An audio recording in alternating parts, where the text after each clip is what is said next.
I was 6, afraid of 7, because I don't hate no. What do you give a sick pig? Ointment. Why did the banana put on suntan cream? Because he didn't want to peel. Why did the boy bring a ladder to school? Because he wanted to go to high school. Why did the chicken cross the playground? To get to the other side. Doctor feel like a pair of curtains while police are together. What's black and white and red all over?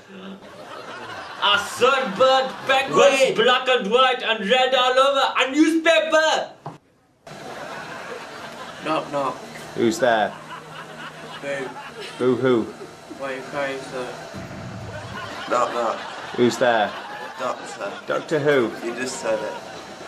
What does a skeleton or the Atlas joint? Spare ribs. Where did Doctor Who get his milk from? From the Milky Way. What do you call a man with a spade on his head? Doug. What do you call a man without a spade on his head? Douglas. What did the dog say when he sat on the shampoo? Ruff ruff. What's big, white and furry and found in Australia? A very lost order. Where did the mermaid took the Coca-Cola to a pop concert?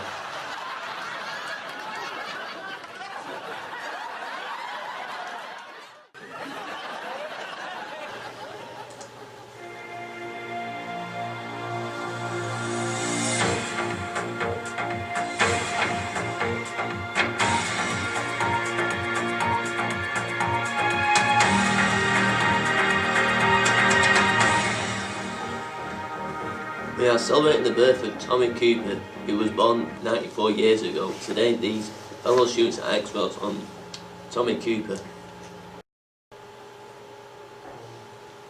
Tommy Cooper was born in Southfield. His parents were Tom Cooper, a Welsh-born summit in the British Army, and Cooper, his English-born wife. When he was 8, an auntie bought him a magic set and he spent hours practicing the tricks. His brother David opened a magic shop in the 1960s in Slough High Street, Berkshire, called the and said Cooper Magic Shop.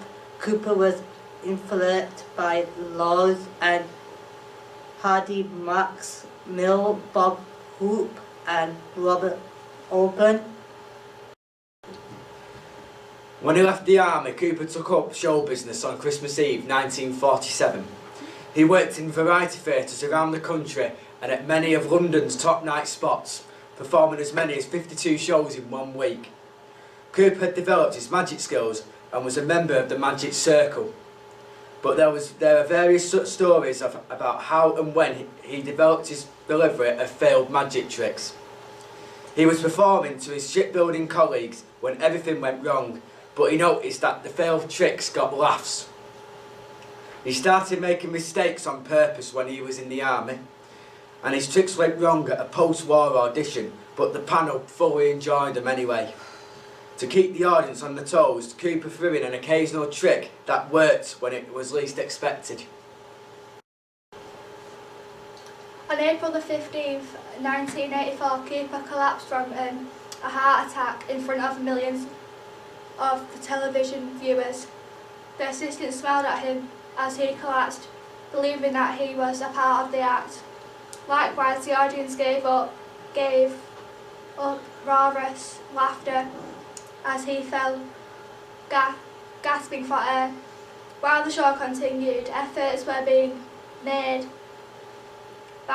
backstage to receive Cooper, not made easier by the darkness.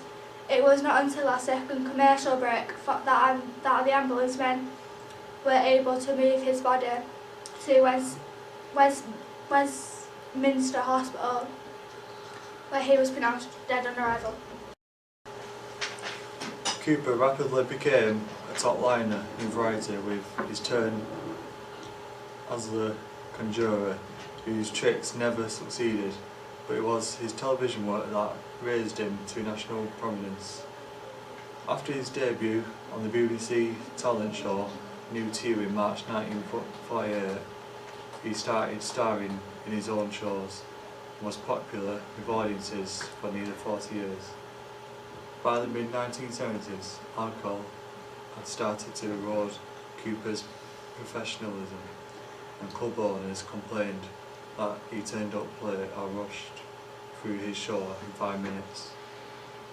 He never stopped drinking, which caused problems, and an otherwise good appearance with Michael Parkinson, he forgot to set the safety catch on the guillotine illusion into which he had cajoled Parkinson, and only a last-minute intervention by the floor manager saved Parkinson from serious injury or worse.